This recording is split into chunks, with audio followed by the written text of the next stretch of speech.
A tēnei te Māori, ka piki ake ki te rangi e tū nei, he rangi atua, he rangi tipua, he rangi tāwhito, kia whiti ko te mātauranga, kia tau ko te māramatanga, whaia kia tata purutia kia mau, aumi e ui e, tā ki e.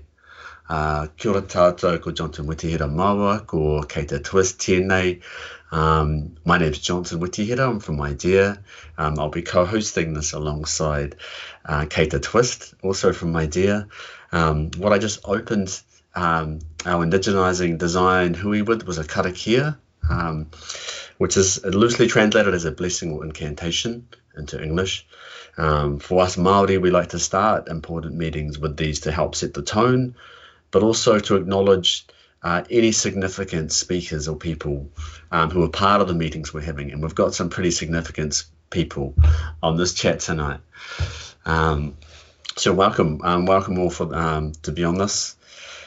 I thought I'd just like to talk a little bit about at the start of this, about how this Indigenising Design series has come around, and what the kaupapa is about, what the purpose of it is about. So this series came about through a collaboration initially with the British Council and the University of Exeter, who were very interested in helping develop a resource in some form around decolonising design, and one that could be accessed and used by both academics and design practitioners, and something that would also be useful for Indigenous peoples. Knowing that neither of the organisations were Indigenous, they reached out to IDIA, Indigenous Design and Innovation Aotearoa. We're a design agency based in Aotearoa, New Zealand, and we're a kaupapa Māori-led and a very Māori-focused design organisation. So they reached out to us through a friend, and working alongside IDIA in concurrency, over the last 3 and 4 months, we've been able to pull together, I think, an incredible lineup of speakers to talk about decolonising design and Indigenising design in different spaces and in different contexts. We deliberately use Indigenising design to sort of describe what we're doing, mostly because it brings at times a more positive approach, we feel, to some of the work that we do as Indigenous designers and academics and artists. And even though we know that decolonising design is really significant and will come up throughout all the conversations we're having, in some ways it centres Indigenous responses on a coloniser and the conversations around responding to a coloniser. We're going to be doing that, but we wanted to try and bring this kind of positive focus to kind of what we're looking to do through these conversations. Indigenising design, brings together like-minded individuals from across the globe to discuss, unpack and explore the ways in which our world is designed. And this is the first of a series of 6 webinars that we'll be doing.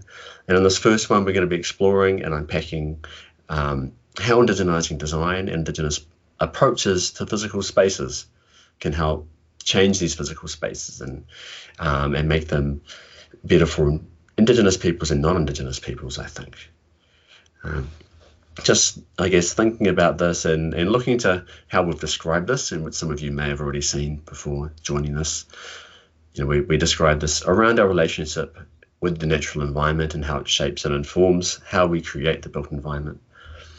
Entangled legacies of empire and environmental destruction are being addressed through contemporary architectural responses informed by Indigenous design processes. We are learning from the past to support the present and provide for the future. So I think that's got me pretty excited. I hope you are too. Just a little bit more from me before we get over to these amazing speakers. Time permitting, we would like to have questions and answers. And throughout this call, webinar, you'll be able to send through your questions, and those will be kind of semi-moderated by us. We'll be looking at just at the ones that we think are probably most relevant to what our talkers are bringing to the table today. In talking to these amazing experts, I'm going to hand it over to them now, starting with Becky. We've given each of them about 5 minutes just to kind of briefly introduce their work and the spaces they work in. Becky will hand it over to Sandeep, and then she'll hand it over to Stella. So that's enough from me. Kia ora tātou, ngā mihi anō. Kia ora, Becky. Kia ora, Johnson. Me mihi ka tika ki a koe I whakatuwhera tā tātou hui i tēnei pō ata rānei. Me mihi ki a koe Keita hoki mō tō kai whakahaeretanga pia o tēnei hui. Kia ora koutou. My name is Becky, or Rebecca. My tribal roots are Ngāti Porou, which is on the east coast of the North Island in New Zealand, and Ngāpuhi, which is right up north. I started life, I guess, as doing politics, really, involved in politics, and we've just been in a march, in a protest march today. Many of us in Aotearoa, we marched to Parliament because of a few things going on with our current government in terms of undermining Indigenous rights. So my first part of my career was actually working for a minister called Tariana Turia as her private secretary in housing, and I was there when probably the sort of last hikoi or protest was happening to Parliament over the foreshore and seabed and rights to that. So it was quite nice to sort of come full circle today. So I started there, worked for government, got disillusioned with that, to be honest, and in terms of the way in which governments can only go so far in terms of particularly supporting those who have very little choice about where they live. So I went and did an architecture degree, or part of an architecture degree at least, and then moved into urban design, which is sort of my true kind of passion, because it brings together the political, the social, the environmental, and the people aspect. And I did that over in the UK, and then worked in China for 3 years and came home about 10 years ago. So been mostly working as an academic / researcher, doing a bit of consultancy stuff around urban design as well. So lovely to meet you all. Kia ora. Oh, Stella.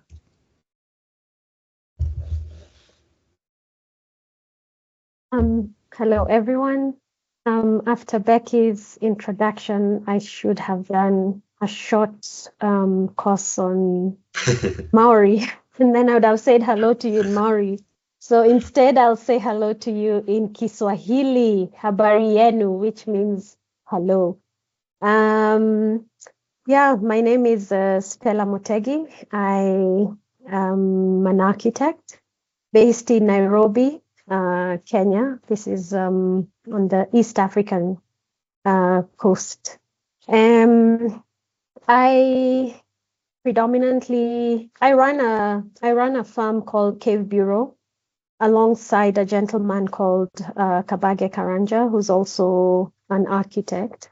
We do your traditional architectural, work, get clients, design buildings, go supervise their construction, yell at contractors and clients, demand payment, just what a conventional architect does on a day-to-day.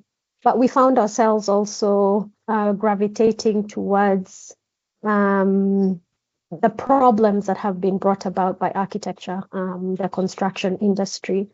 And looking at our context here in Kenya, we went back into our colonial past. Kenya was colonized by the British for about 80 years. We gained our independence in 1963. So just looking at some of the issues in our country, starting from architecture, the urban planning, all the way down to the climate crisis that we're going through. And we thought to look deeper into these issues and try and get architectural solutions. We are both trained as architects. I actually trained in Australia, so not too far from New Zealand.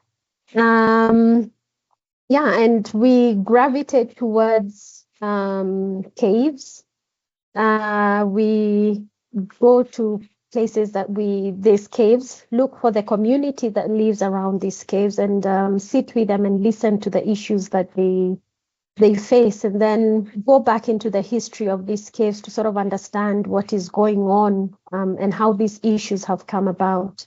And together with the communities around these caves, try and get solutions to these deep issues some of them go through. So right now, we have a project that's been ongoing for the past, I would say, maybe 8 years. It's a research project that we call the Anthropocene Museum.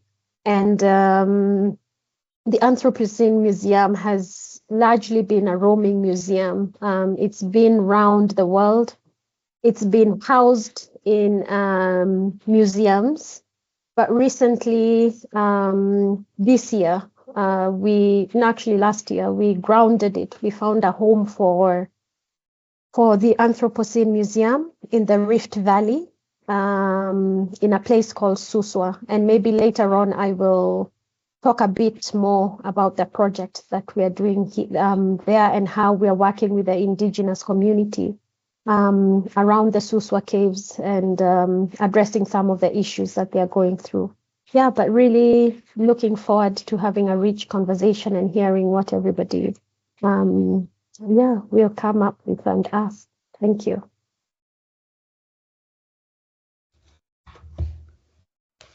Sure, thank you, Stella. Over to you, Sandeep. Good evening, good morning, good evening, wherever you are. My name is Sandeep Virmani. I live in India on the western part of the country, which is bordering Pakistan.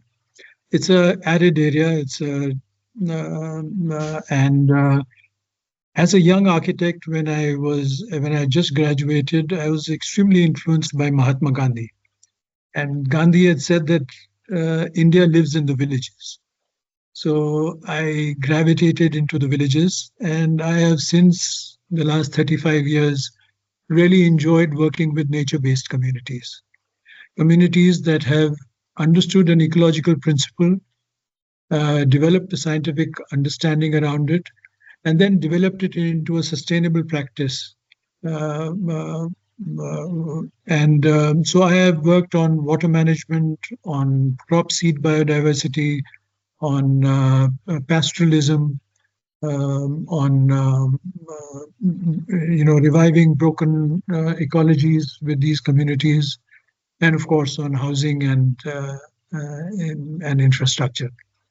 But so having understood a scientific principle upon which communities have based themselves, we'll validate the science, and then we try and convince governments to develop policies around that, and then take it to scale. Having worked with so many artisans in such remote areas all over the country, we have also been able to convince some of them to start providing sustainable building practices to urban areas. So we wanted to open up the market, and the market was very skeptical that there aren't enough artisans who will be able to provide these services. So we have now about 600 artisans who provide these services to urban programs. And I also work with a lot of communities to try and safeguard their own ecologies against this rampant industrialization that is taking over these ecosystems.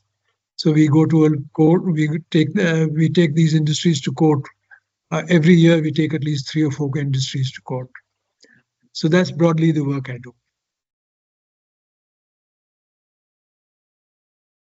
Thank you very much, Sandeep.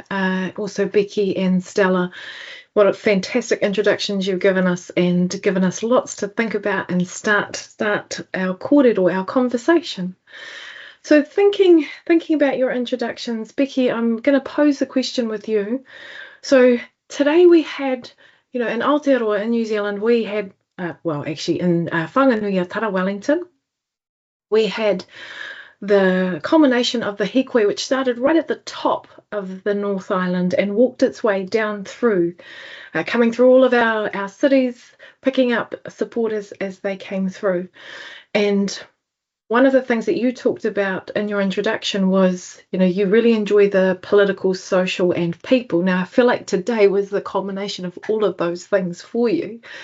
And for me, listening to Te Reo Māori reverberate from the hills and the buildings around us as the hikoi walked through Wellington, hearing Te Reo, hearing and seeing all of the flags, for me that really highlighted how much of our cities and our urban areas don't reflect Indigenous people. So today was a great opportunity to see that.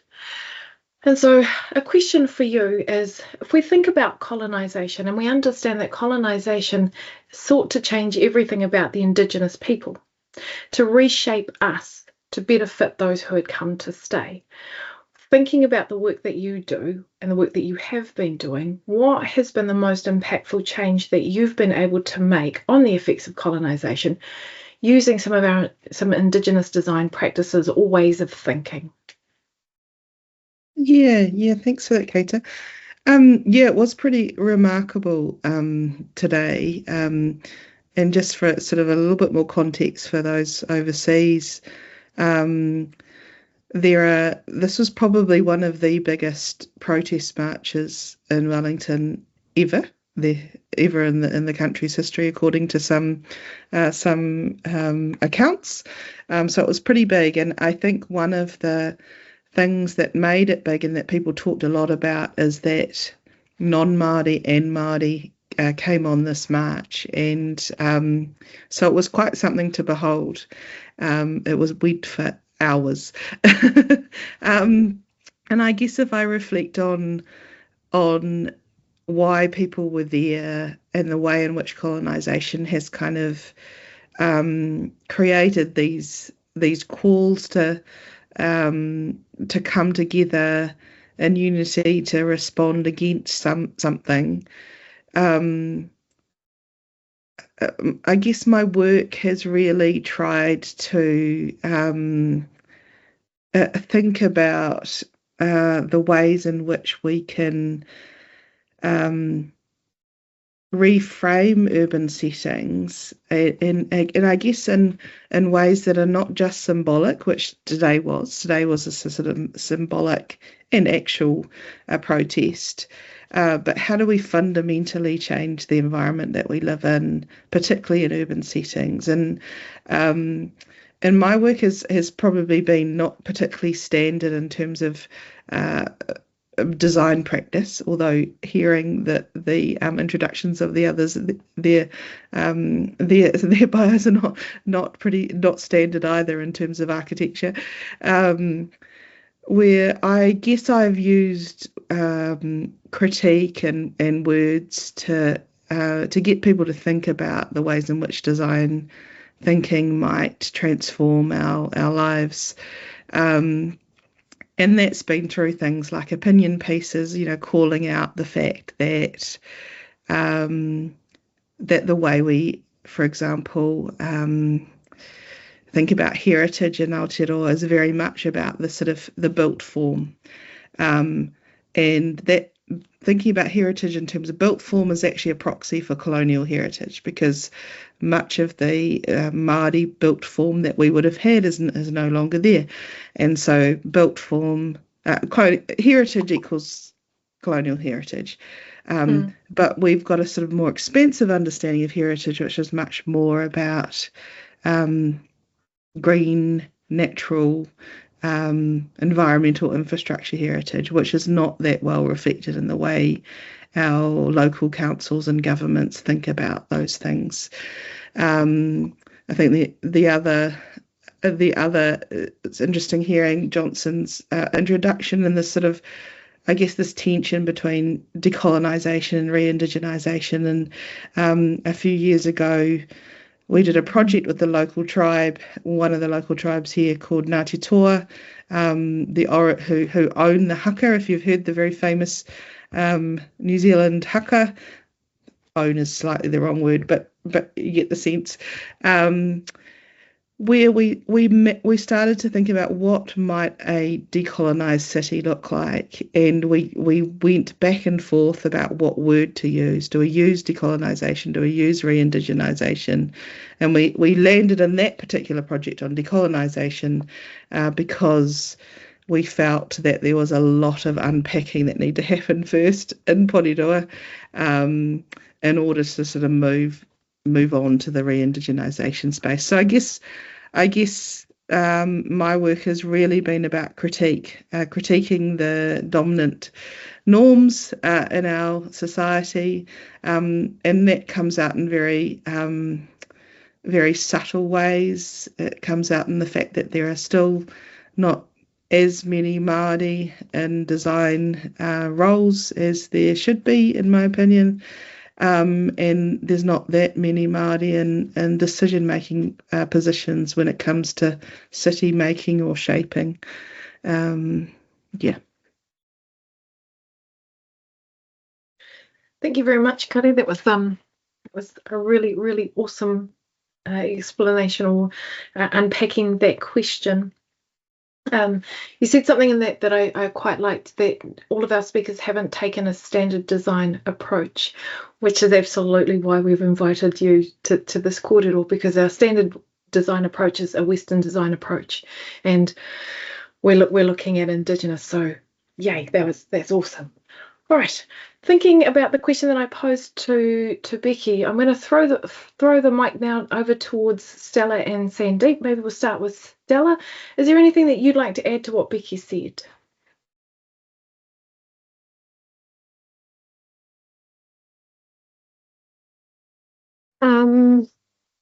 Yeah, it's maybe it's more of a question back to her. I know she spoke about a certain tribe, and all I did when she mentioned the haka, I just went to a rugby match starting.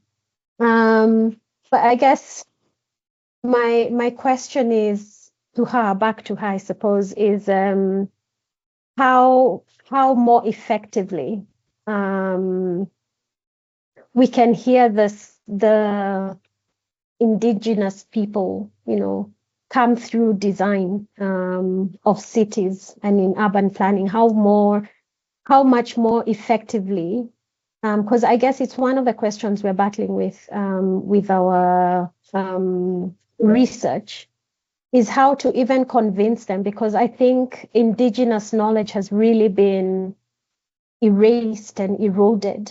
And, if you take, for example, a teenage boy right now from that tribe, they almost have no connection to where they've come from, which is something we see quite a lot. So how do you see maybe more participation, more visible action? Because a lot of times I feel like maybe we just speak a lot, have ideas, but don't quite implement them. So just a question back to Becky, how she sees that as being, a more practical way to include Indigenous thinking. Yeah, great question. Also a hard question to answer. But an example perhaps, so I'm doing a bit of work at the moment with the same tribe, and their CE is this quite amazing man who is very much like, we're going to do it, whether you like it or not. You follow him behind, or kind of get out the way, basically. And so I'm working with them to develop a spatial plan for their city. And what's fascinating about that project is that he has brought in the people in the room. He's brought community leaders, not just Indigenous, but Pacifica leaders, developers, local business owners, and so on. So the CE of the tribe has brought the people into the room, and he's included the local government, the local council, who would usually be leading a spatial plan. but they're on the sidelines on this, and it's fascinating to watch. And I've never been in this position before where the tribe is leading it. So they've just taken it and gone with it, and it's created all sorts of fascinating outcomes in that, you know, local government struggles to get people to input into these things. Often he has no trouble getting the right people in the room, the right community leaders, the people who know their community. And so that process has been really quick and really fast, because you've got someone who has just decided they're going to do it. So it's not quite an answer, but just to say, I think we just need to be a little bit more bold sometimes, and not assume that governments will do these things for us, and that actually we've got the mana, or the kind of the ability, I guess, to lead these things and to drive them on behalf of our communities. And what's good for us is good for everyone else. So yeah. I've got a supplementary question. I sound like I'm in Parliament today. I've been too close to government, and that is around, I guess, you know, thinking about who this tribe organisation is, the role you think them having economic power has in their ability to do these things, right? Because from what I've seen in different contexts in New Zealand, and you would have seen too, it's much more difficult, I think, for our tribal groups often to get these sort of outcomes when it comes to the built environment, and often they don't have economic power or aren't recognised well in their lands. Do you think that contributes, I guess, significantly to this group's ability to be able to do these things? And I just ask that because I guess I think it's easier to say be bold, but it's easier to be bold when you have that power to be bold, if that makes sense. Yeah, it does make sense, and absolutely it helps if you've got some economic power behind you.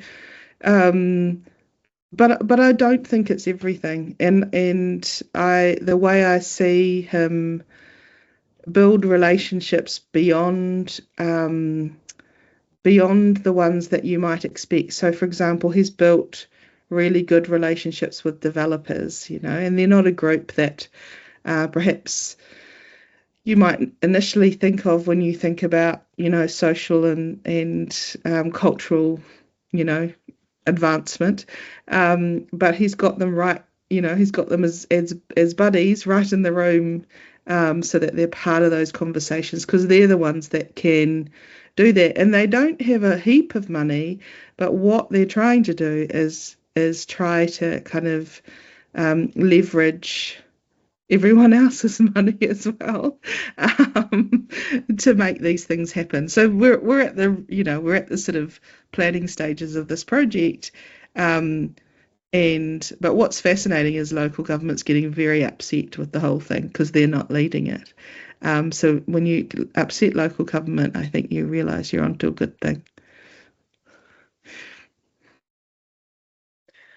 Brilliant, thank you. Sandeep, do you have anything you'd like to add to the conversation, or a question you might like to throw in there as well?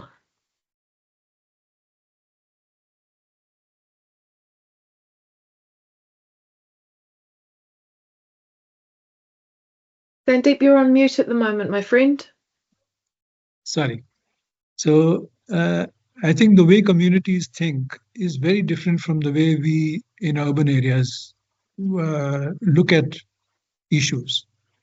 Also, the ability of communities to create dialogue and social capital is very, very different from the way we work in our cities. In the cities, frankly, in our corporations or even in our cities, everything is hierarchical. There is no dialogue. There's instructions being given all the time. And you need to follow what your boss is telling you. The ability of communities to be able to dialogue and come up with solutions for very complex issues is very different. There's a community here that I work with, and there are about 7,000 families. Whenever an issue comes up that affects all 7,000 families, each hamlet sends 2 representatives. There are about 100 people who get together in a room and they decide that they are not going to leave until and unless there is consensus. So sometimes decisions take 3 days to arrive. But also it is not, great oratory that is that happens. What they do is one person will stand up, he will explain the problem, and then everybody will go into huddles. Then one person from one huddle will go to another group and try and negotiate something, and then another one and another one. Finally, somebody will get up and say that, okay, now there are these 3 different opinions that are being discussed. So again, they'll go into huddles. I have seen very complex decisions being taken by these 100 people. And then once that decision is taken, all 7,000 families adhere to that decision. In cities, we have lost this ability to be able to dialogue and come up with, invariably, you don't even know your neighbor in big cities. So where is the social capital for you to be able to take complex decisions? And I think the breakdown of the community and the environment are both a result of market economy systems.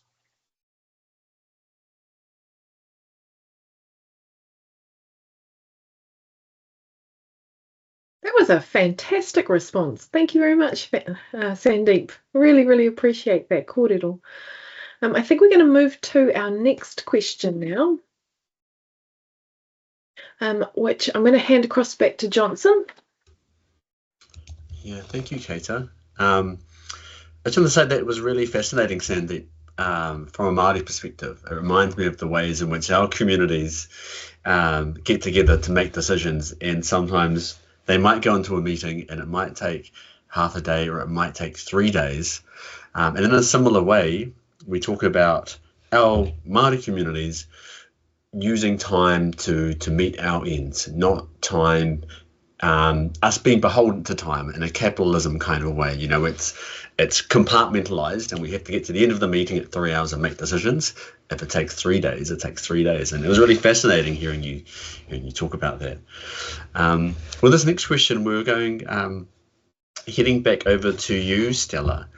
And we're really interested, I guess, in intergenerational design and intergenerational thinking. As in Indigenous peoples, often we think about the past, present, and future, and connect those together in our practices. And I guess I was also interested too in that, we've talked a lot about design within urban spaces at the moment and decolonising design or reframing design in those spaces. But, some of the work you're doing and some of the spaces in particular are not urban at all. This focus on caves I just find absolutely fascinating. And I'd be interested to hear, around how, again, some of the communities you work with, they might think about intergenerational designs. Hearing you talk at the very start, it sounded like, you do spend a lot of time sitting with those communities to understand their needs. You don't just show up and try and design anything for them. So yeah, if you could, I guess, extend on that a little bit, please, that'd be really great. Yeah, thanks for that question. And I'll just dig deep a bit into what we actually do and speak about maybe 1 or 2 projects that we have done with the communities. And I suppose to understand what we do at Cave Bureau, you'd need to understand the context of where we are in Kenya. We're, of course, situated in East Africa, and it's home to the Great Rift Valley, which is often called the cradle of humanity because some of the earliest human ancestors were discovered here. And I had mentioned before that we have an ongoing research project that we call the Anthropocene Museum, which has been roaming around the world, but we have recently found a home for the Anthropocene Museum. And we have grounded it in a place within the Rift Valley. So we look at, yes, the anthropological side of things, but we also look at the geological location. And so the caves for us, first and foremost, are an architectural heritage for us here in Africa. And if we are going back into the past, we also go way back and look at the cave as a man's first shelter. And then we connect with the communities that live around these caves. So in Suswa, where we have Anthropocene, and so the Anthropocene Museum has had iterations from Anthropocene 1.0, 2.0, all the way up to Anthropocene 10, which is in Suswa. And so the people around Suswa, the indigenous people, are the Maasai, and they are indigenous really to the Rift Valley, and they were indigenous to Nairobi. Nairobi is our capital city, and the word Nairobi in Ma is the language that the Maasai speak, means a place of cool waters. And the Maasai for a long time practiced, sustainable grassland maintenance through migratory pastoralist lifestyle. And Nairobi was a place they came to water their animals. And so they rely very heavily on their cattle for all their needs. Even today, the currency for food, for clothing, for shelter, they prioritize the needs of their livestock, and land, therefore, is very essential for their own survival. And by moving around across the rangelands, visiting Nairobi every so often as a source of water, the Maasai, of course, prevented overgrazing. And, they allowed grasslands to regenerate naturally. They would come and graze in this area and then migrate into another area while this area they had come from regenerated. And so this supported biodiversity, and it maintains soil health for generations to come, which is crucial, I suppose, for the resilience of the ecosystem. And for us in this region, we have the savanna as an ecosystem. And so this was managed communally, and it was sustainable by both humans and the more than human inhabitants that we share the earth with. And this kind of describes the pre-colonial life, where there was a very healthy and sustainable relationship between the human and the non-human and the earth. There was a very healthy coexistence of all these species. But then a more recent and a more troubling past for us is, of course, the colonial past that Kenya underwent for about 80 years, up until 1963, that significantly changed the indigenous way of life for very many communities in Kenya.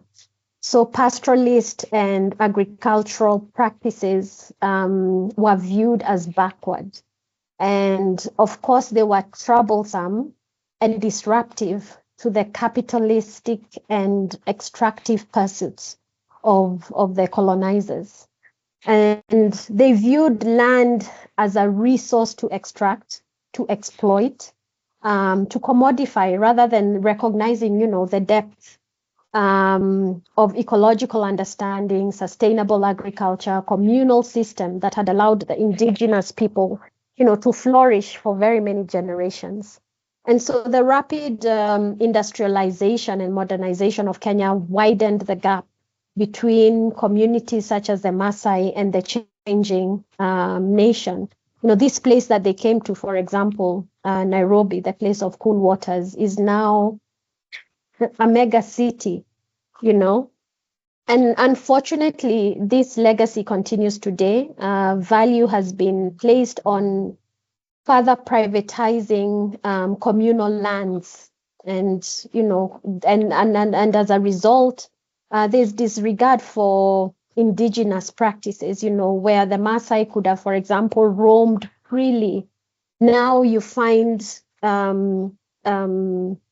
signs, trespassers will be prosecuted, because it's now become private land, land that was previously, just free for use for everybody, for the community.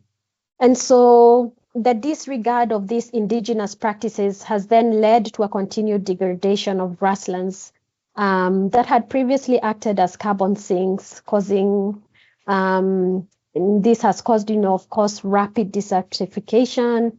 There's been prolonged droughts that we are experiencing. There's loss of biodiversity. And, we have adapted these Western concepts, of land ownership and resource extraction.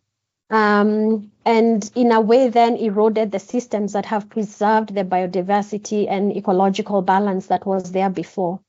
So at Cave Bureau, we argue that although we gained political independence in 1963, we are yet to address the physical and psychological ruptures that exist between the pre-colonial way of life and the post-colonial ways of living with the land. And of course, this rupture has been made all the more urgent by the climate crisis, which has made it clear that, of course, human needs cannot be separated from those of other organisms. And so we look at how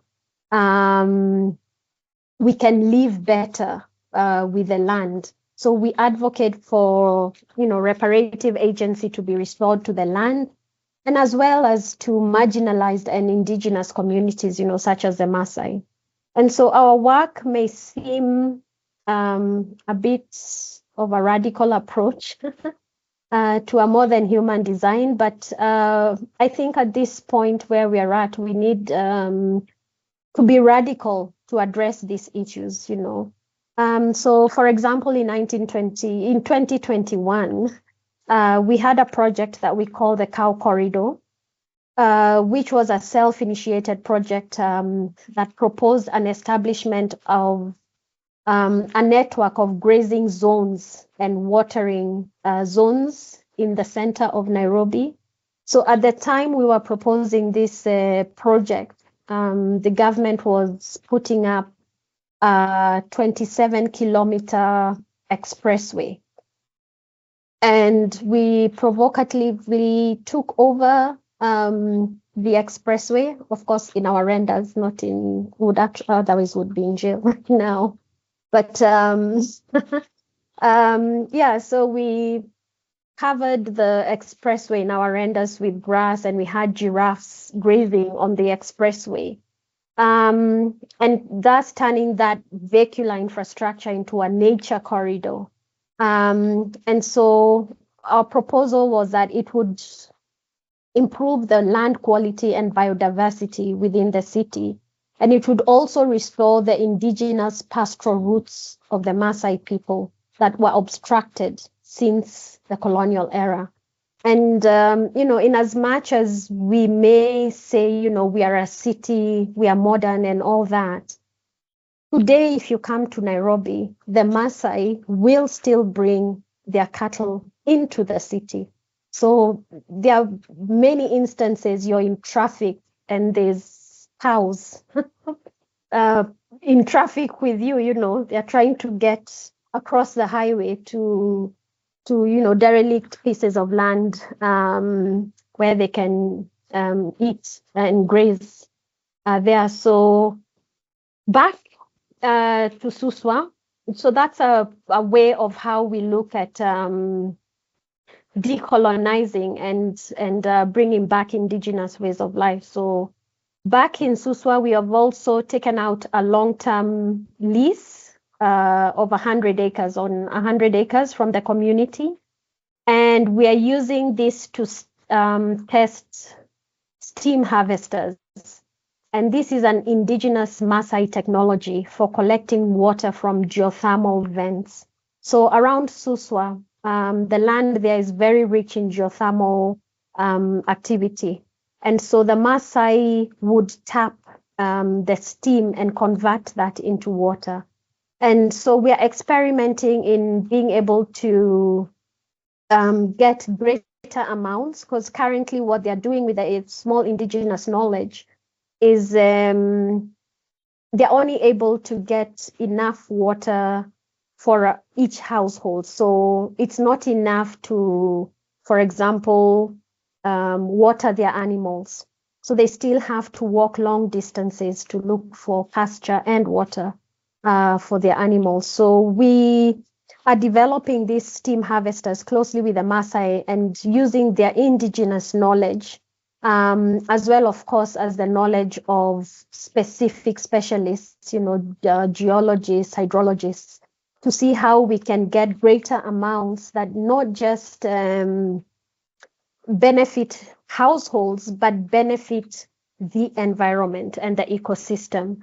So our projects may be a bit speculative in nature, but they seek to address the restorative ways of reversing these colonial laws and implementing policies that, policy change that invokes indigenous customs that existed prior to colonial rule. And we have a term in our office that we call reverse futurism. That's a notion that seeks to understand that for a future to exist, we need to undo the mistakes of the past.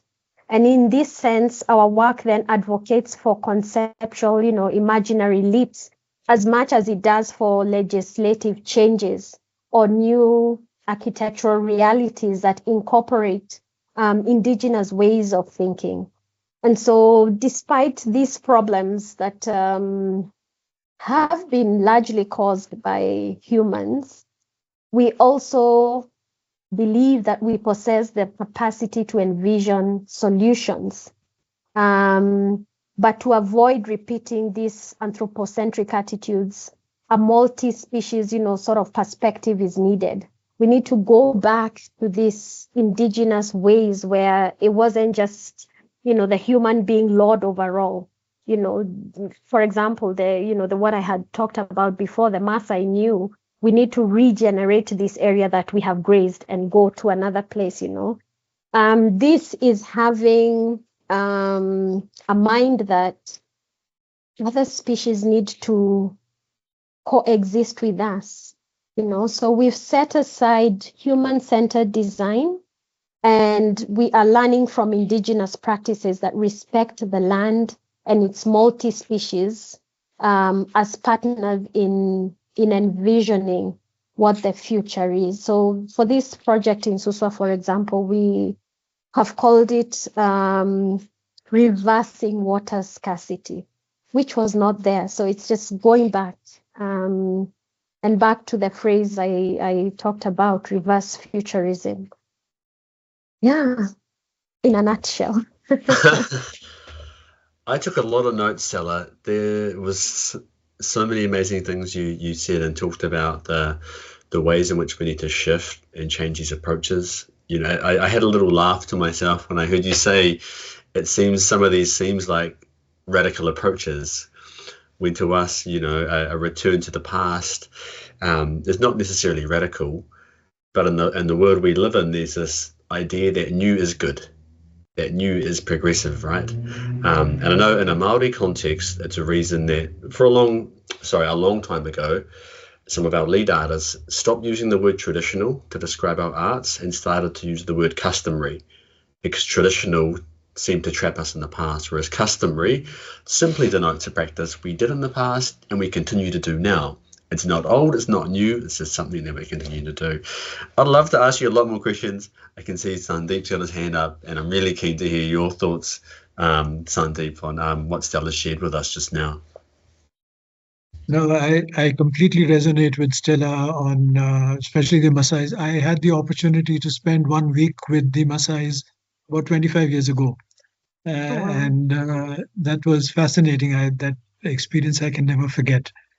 And since then, I have also been working with a lot of pastoralists here in India. We have a community here that is called Rabaris. And in their community, almost 50% of the people live more than 100 years.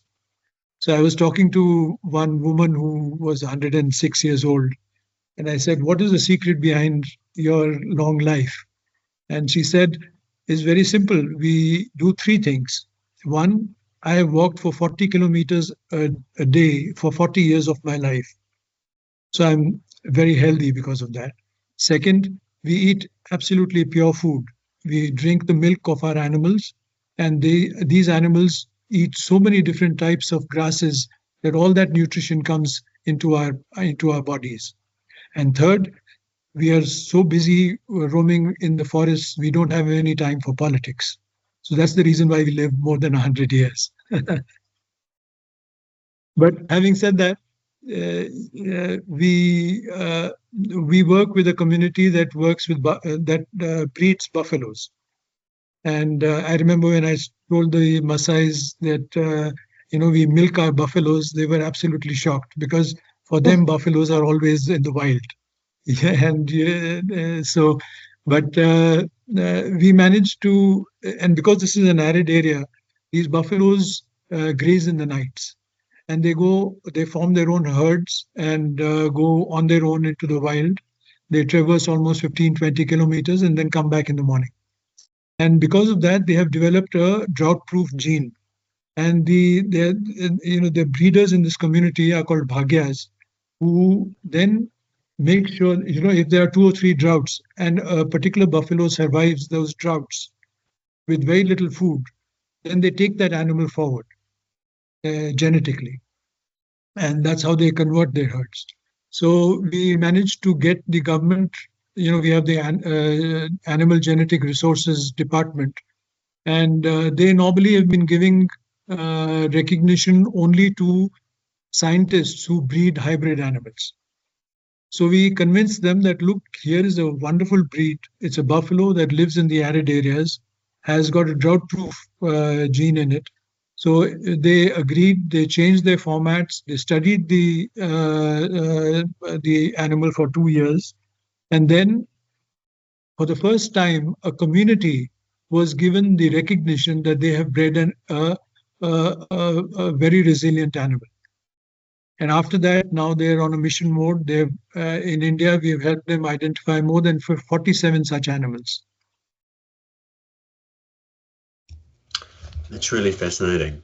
I'm going to quickly throw it over to you, Becky, just to see if you've got any whakaaro or any thoughts yourself as well. And I know one thing that connected to me when Stella was talking as well was this idea around how you talked about the grazing zones in the centre of Nairobi and how that was, seems again like a bit of a radical thing. And it reminded me of in New Zealand. There was one instance where a motorway needed to be created, and our local tribe had a spiritual being we would describe as a taniwha that lived in that area. And there was a lot of drama around this because for the local tribe, the motorway had to be moved to drive around where the spiritual being sort of lives. So I can just see all these little connections between our spaces. But Becky, sorry, over to you, and I'm keen to hear your thoughts as well. Yeah, no, I mean, just listening to you, Stella, there is heaps of overlap between the way your Indigenous people are thinking about the world and the relationship between human and non-human aspects of the world in terms of the way that Māori think about things. And I think I don't know if it was Keita or Johnson last week when we were talking, brought up this whakatauki ka mua ka muri, which is essentially looking backwards to walk into the future. Or I'm not translating that very well, but that's the kind of sense of that. So always keeping your eyes on what's gone before to move forward, and this idea of old knowledge not being very sexy in our modern world is very true. And I once had this fascinating kōrero with someone who talked about the importance of old knowledge because it's iteratively developed. It's iteratively tweaked and changed and refined and molded over time. So it's really robust knowledge. And I think sometimes we forget that that's where that knowledge comes from, that process. We're grappling with AI at the moment in my sort of university, I guess, and you can just see that things are changing so quickly, and things break really quickly too, because we haven't had that time to sort of refine and build knowledge. I guess one other thought I had, I was trying to think about your context really, and how it was different or similar to us. And it sounds like you're not Maasai, is that right? You're working across communities? Is that? Yes, I'm not Maasai. How does that work? How do you? Because in Aotearoa there's quite a lot of I guess politics around working across communities, and in fact even working across tribes. There can be sort of tensions, and I just wonder how do you navigate that well? Yeah.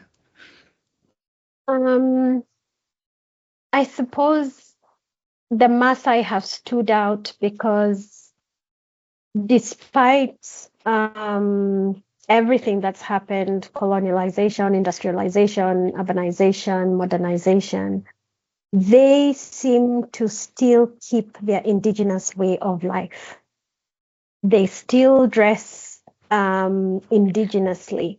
They still eat their indigenous foods, while most other tribes have only kept, small aspects that are not necessarily visible. And so that has been a sort of attraction, I suppose, for us, because they still have this knowledge, unlike other tribes that have almost completely forgotten their ways of life. The Maasai will still come into the city dressed in their indigenous clothes, grazing their animals, while somebody else from another tribe in Kenya will be sitting inside their air-conditioned car wondering what's wrong with these people, And that has been the difference, and that has been the attraction. How are they still able to maintain their indigenous way of life in 2024? Yeah. Although, unfortunately, it is slowly eroding. The generation now is sort of now wanting modern trappings, They abandon the animals and move into the city in search for, and I'll do it in quotes, better life, because it is not necessarily better. I think the indigenous way of life is beautiful. If only we could all go back to that. But that has been the primary attraction to the Maasai, because they are the only ones predominantly still practicing their indigenous way of life. Maybe because Sandeep saw that. They, and actually a lot of tourists that come to Kenya, for example, you'll always be drawn to go and visit the Maasai. Yeah. Thank you very much. Thank you so much for your thoughts. I was just going to pass it over to Keita. Thank you. I just wanted to kind of recap on a couple of things that were discussed there, which I thought were really, really fascinating. Sandeep, you and I are going to have a long and in-depth conversation about this fountain of youth that you've stumbled on, and moving away from politics. That seems like some really, really smart advice. And Stella, your comment around the respecting the land and all of the species that exist in that space, I think is something that resonates with most Indigenous people, because it reminds us that we are part of a cycle, that we are part of something bigger than just ourselves. Now that's kind of a really nice segue into the question that we have for Sandeep, which is, you shared some really, really interesting kōrero both in the posing of the questions and your response around the Maasai. But the one thing that I'm holding to at the moment was in your introduction, you talked about Gandhi and his kōrero, or his comment. I'm just going to see if I wrote that down because I thought it was a very, very awesome, that India lives in the villages. So it's moving out of urban and back into the villages, and that's actually where India is. And so when we think about that, what resonates for me in that saying is that it's reminding us that there is a connection to the environment, the connection to what we call te taiao in te reo Māori, the environment. And there's one way that we as Indigenous people connect and experience the world. We understand that we are part of a cycle, that we belong in a way, and some might say that we have a role to play and obligations to fulfill. Your conversation around the Maasai and how they breed the cattle, I think it was, looking at how they are refining the livestock. I think that that's a really, really great example of the obligations that we have, not just to the whenua, to the land, but also to those who inhabit the land with us.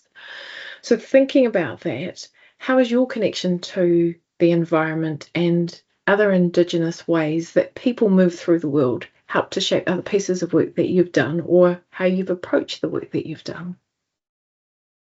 So, let me start with a small story about I visited Bhutan because the king of Bhutan had made a very controversial announcement that he does not look at development from a GDP or the gross domestic product perspective, but he was promoting the idea of a gross happiness index.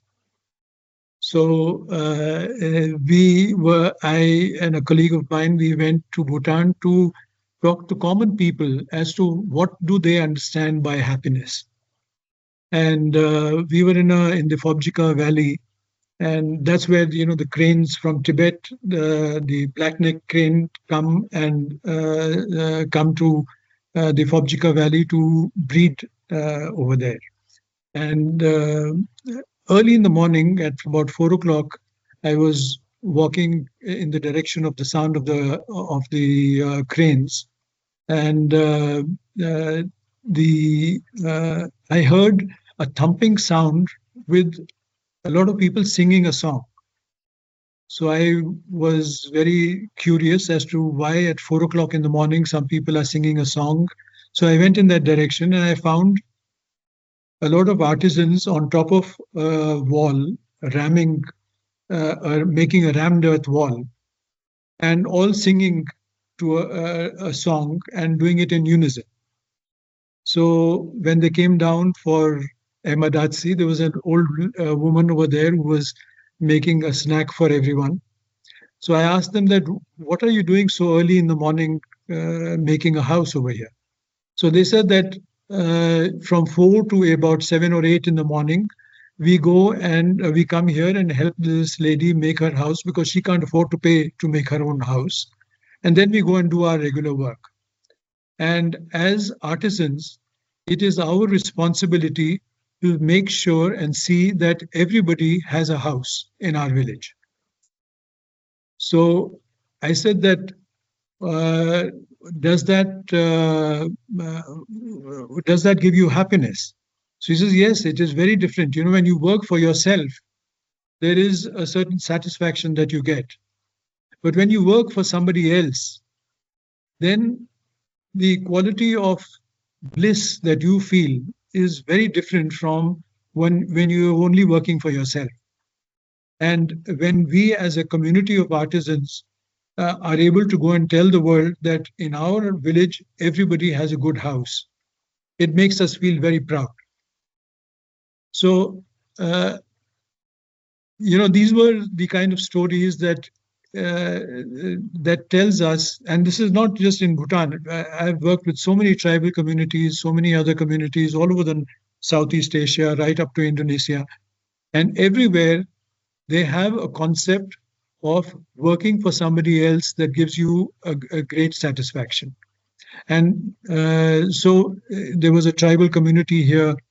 We were doing a survey for the government of Gujarat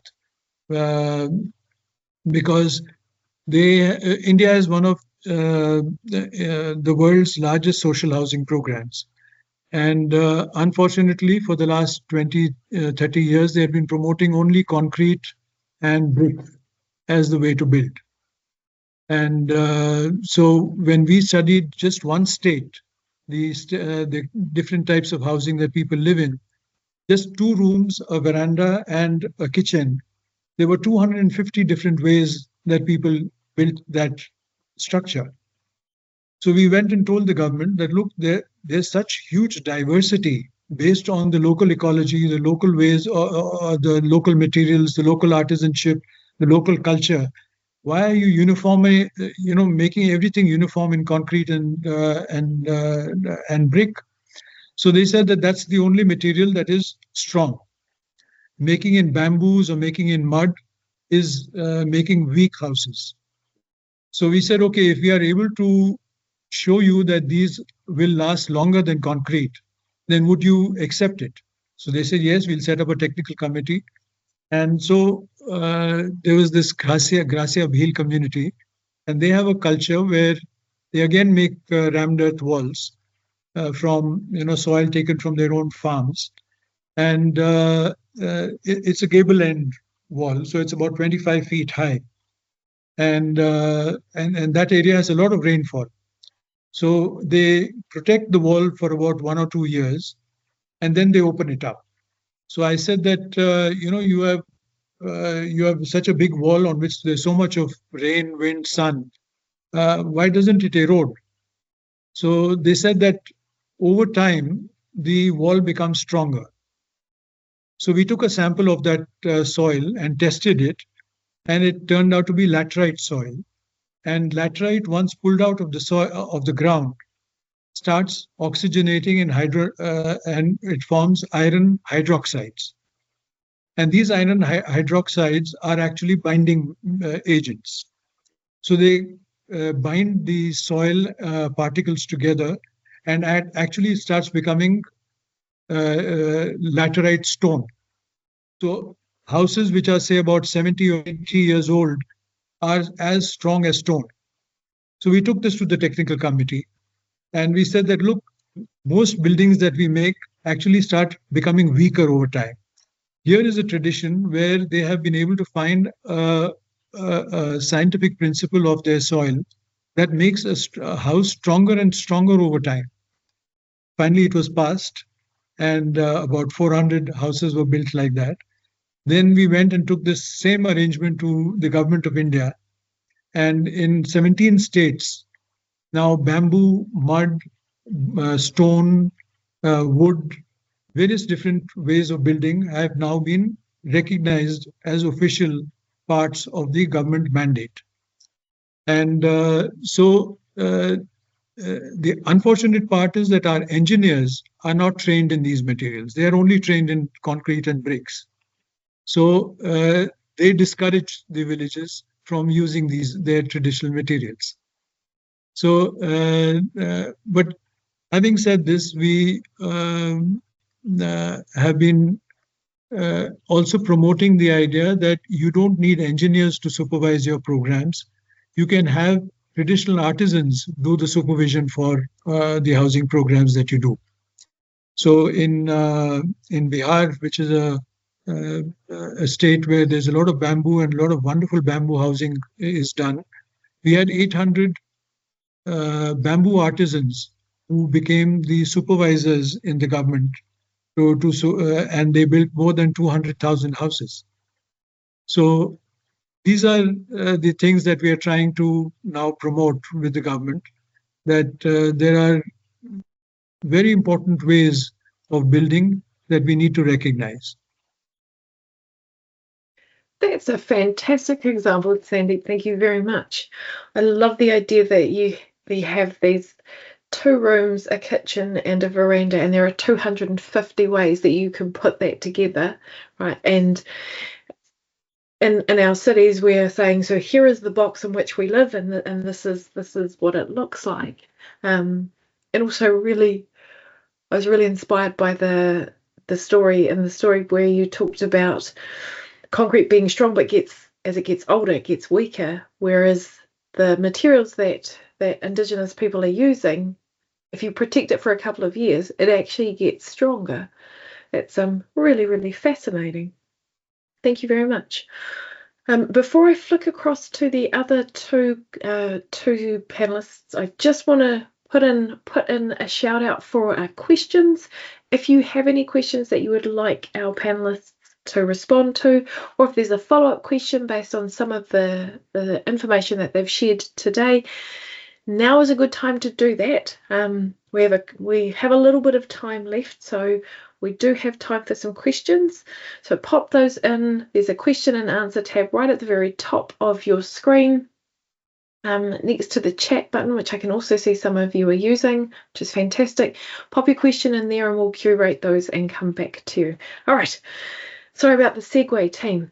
Stella, did you want to chime in on what Sandeep had to say? Yes, really fascinating.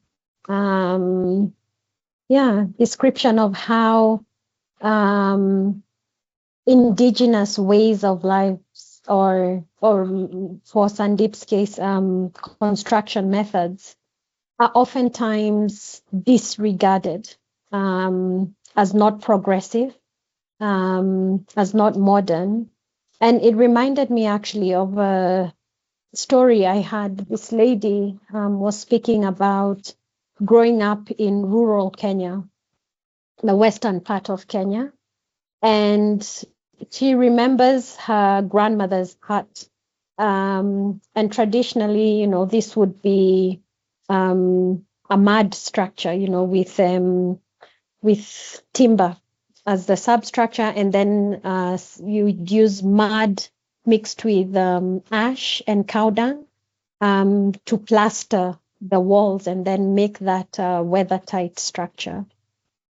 And what she remembers growing up as a little girl was that when it was really hot during the day and they went into her grandmother's hut, it was very cool. So they would oftentimes go into the grandmother's hut and sit there with her, and should, speak to them, tell them stories while escaping the heat of the day. At night, when it got cooler and colder, they were warm. They were still warm within the hut. However, this was considered, and is still considered, unfortunately, a backward structure. And so her parents, in a bid to be a bit more modern and seem, upward moving in life, put up a structure. And usually for a lot of people, they would move from the mud structure and then possibly go either directly to a stone house, or sometimes they would use iron sheets. But she remembers, so her parents did a bigger house, but using iron sheets. But it was an uncomfortable house. Yes, they were viewed as being modern and and progressive, but it was so uncomfortable. It was very hot at night. They were freezing. They were freezing. Sorry, it was very hot during the day, and they were frozen at night. But then this is viewed as progression. Living in a hut is kind of backward, in the modern lens, using the modern lens. And so it's really interesting, to hear that this is not it's not alien just to, for example, my context here in Kenya. Somebody an engineer in India,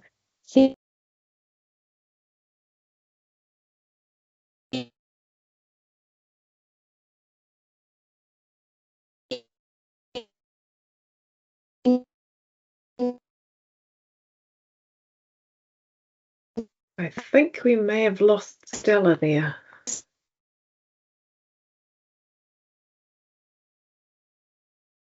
Am I back?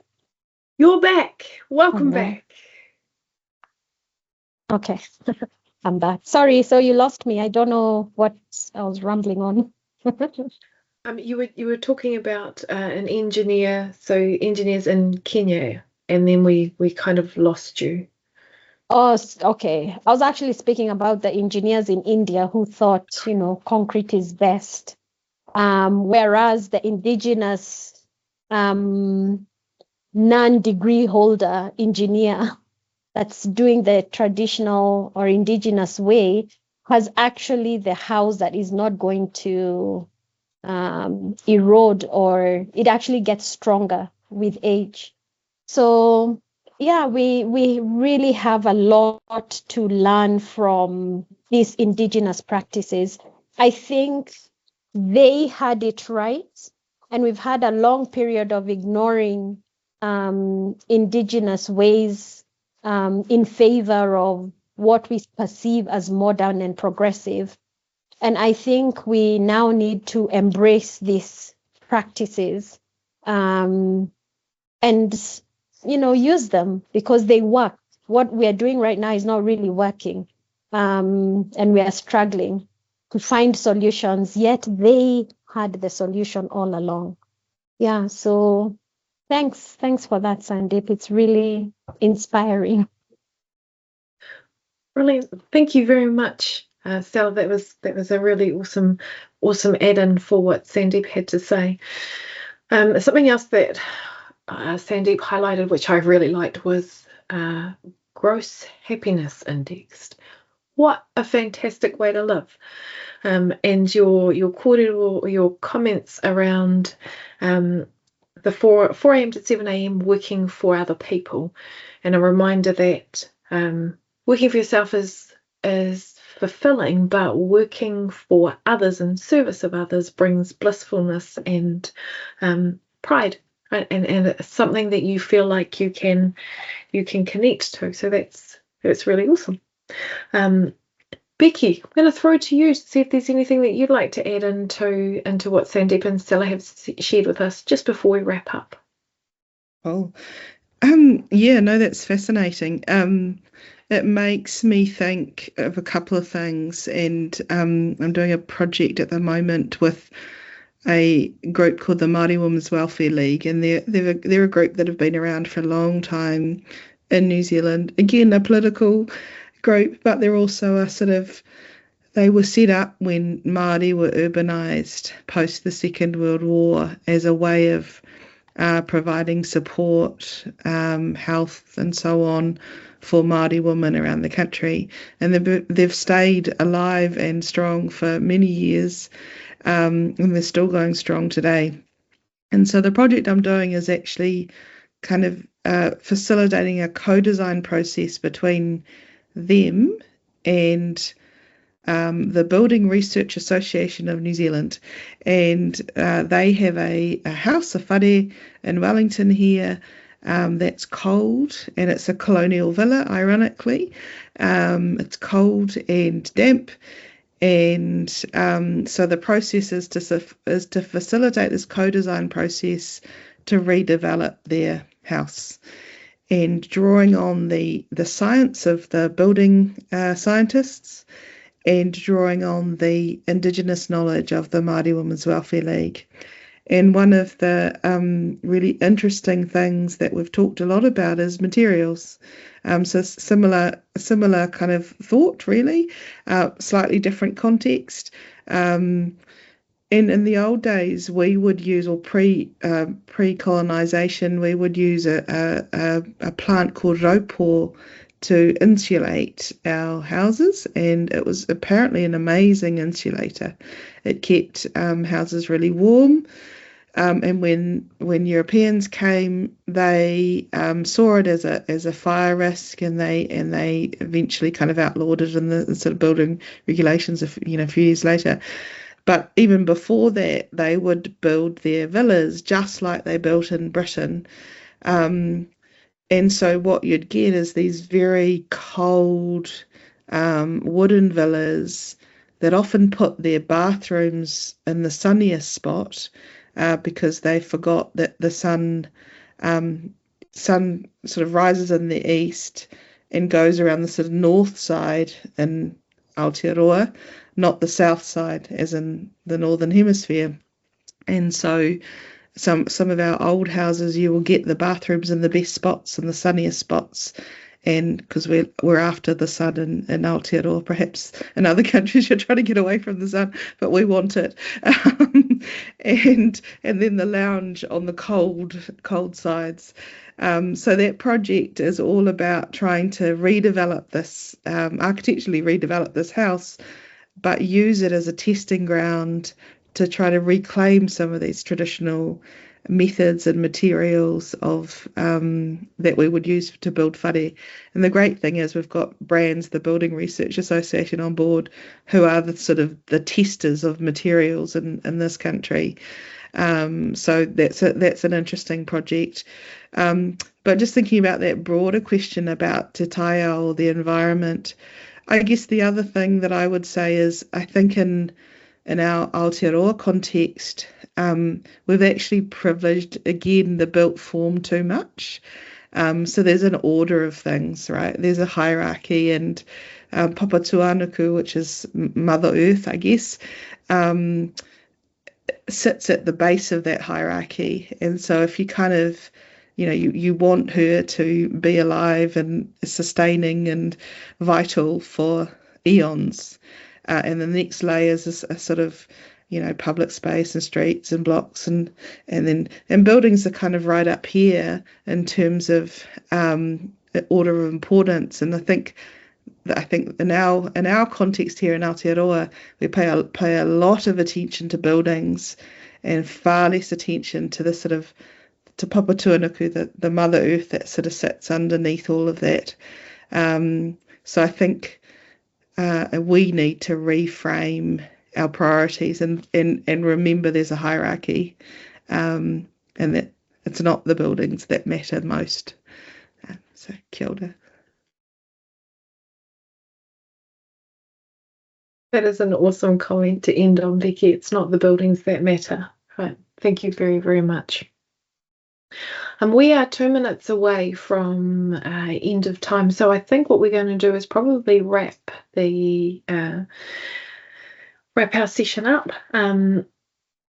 So I'm going to start kind of recapping some of the things. Johnson, I invite you to jump in because there was lots of amazing things shared with us today, and I hope that those of you who have joined us today have learnt and developed your understanding around some of the Indigenous design practices that we've been talking about. A couple of things that I think really stood out for me across all of our 3 speakers, and they are fabulous speakers from very different parts of the world. The common parts that I heard, which resonate really, really nicely with Te Ao Māori, is when we think about Indigenous design practices or Indigenous practices or ways of being, one of the things that we hold to is there is an oral component of our engagement. Kōrero is really important. So for Te Reo Māori, it is an oral language, and we pass down our history and really important concepts through oral. So we talk, we use words, we use song, and we also use that to build connections and the relationships, because the relationships are built out of conversations. Right? And both Stella and Sandeep talked about the importance of conversations and being able to take the time to have the conversations as they need to happen, giving time and space to those conversations, because when you allow people the time and space to have conversations and the dialogue that occurs, you find that you're solving some really, really complex issues and getting right at what we would call the knuckle, right into the nub of the conversation and understanding what's actually going on. Another really interesting thing that came through was around old ways being considered not necessarily, not as great, backwards with some of the words that we used. But when we think about a lot of the old ways that we've heard about and a lot of the practices that we've heard about, they're actually what created the connection with the environment, made better products. Like if you think about the concrete example, that's a fantastic example of how understanding the environment much better and using traditional ways of doing things brought a much better product.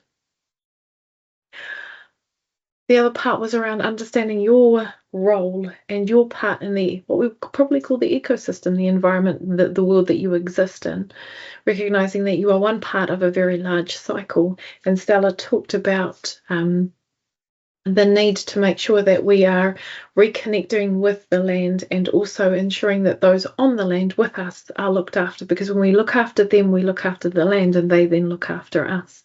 So it creates that cycle as well. Johnson, did you want to add anything else into that? It was a very fast summary. Yeah, no, I will. I'll just add, other than a thank you, and I've taken so many notes from everyone on this call, just the common thread that I saw through it. And one thing I really liked was that we didn't have to mention the colonizer a lot in our conversations. We were just talking about the power, right, of these Indigenous solutions.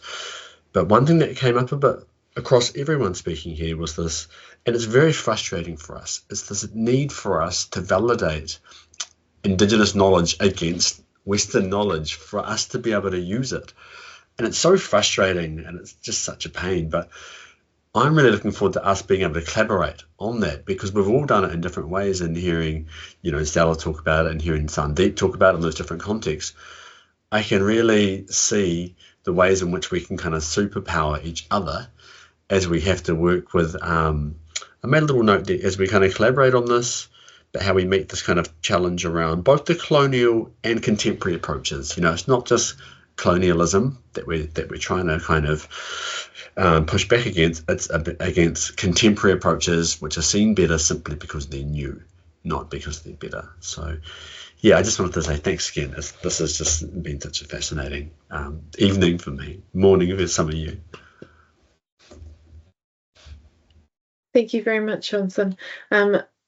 Just maybe in the last couple of minutes, what we will do is I'll remind everyone that in the chat for this team session, you will see the link to this webinar. So it means that you can go back and watch this again later on. You can share it with your friends who maybe didn't get an opportunity to join us. On that note, I note that we are 4 minutes over. So if everyone is comfortable, I will wrap us all up. We started with a karakia blessing. We set the tone and the intention. I'd like now to close with a karakia blessing and intention, so we shut out the program completely. Is everyone comfortable with that across my panel? Getting some nods. Excellent. Tēnei te Māori ka hiki iho ki te whenua e takoto nei. He rangi atua, he rangi tipua, he rangi tawhito. I whiti ko te mātauranga. I tau ko te māramatanga. Tēnei te Māori ka hikitia kia wātea. Haumi e, hui e, tae ki e. Thank you very much for joining us, everybody. Good night, good morning, good afternoon, wherever you might be. Thank you.